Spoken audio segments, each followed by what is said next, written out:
Isang residential area rin ang nasunog sa Tandang Sora sa Quezon City kung saan tinatayang higit 20 pamilya ang nawalan ng tahanan. Si Vel Custodio sa sentro ng balita.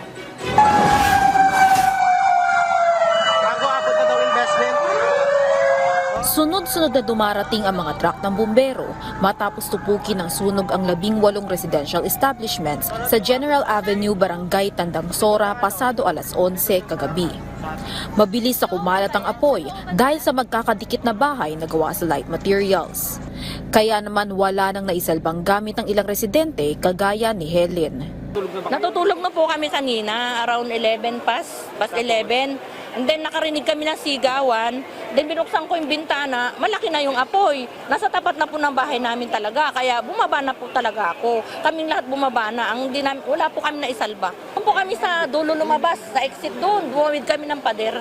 Ayon sa barangay, 24 na pamilya o 76 na individual ang nawala ng tahanan dahil sa sunog. Ligtas namang nakalikas ang mga residente pero tila malungkot na Pasko ang sasalubong sa kanila. Papasko pa naman ngayon, ang hirap mag-adjust.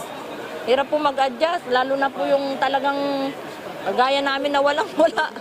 Wala po kami magagawa talaga. Kaya kung sino man po yung magandang loob na magbigay sa amin, tatanggapin po namin ng maluwag. Magpapasalamat po kami sa kanila. Naging pahirapan ang pag-apula ng 30 fire truck sa sunog dahil sa makikipot na daan.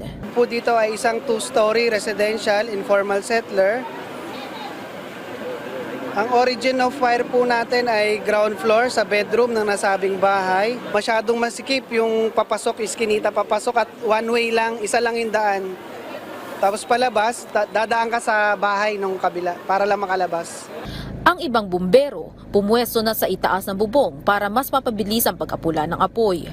Nag-bucket relay na rin ang mga residente para tumulong sa pag-apula. Inihahanda na ng barangay ang mga pangunahing pangangailangan ng mga pamilyang apektado ng sunog. Siyempre magpapadala muna tayo ng mga modular tent, no? If ever na hindi magkasya dito, pwede naman sa barangay namin dalhin ang mga nasunugan. Siyempre, magbibigay din tayo ng relief sa kanila. 5 ang nagkaroon ng minor injury dahil sa sunog. Inaalam pa ng BFP ang kabuuang danyo sa pinsala. Pasado alas 12 kaninang umaga nang tuluyang maapula ang sunog. Patuloy pa ang investigasyon ng mga otoridad. Paalala naman ng BFP. Ang ating Christmas light, huwag po pabayaan na nakabuhay ng tuloy-tuloy. At mga outlet, lagi po tanggalin ang mga plug. At iwasan po ang overloading po. Vel Custodio para sa Pambansang TV sa Bagong Pilipinas.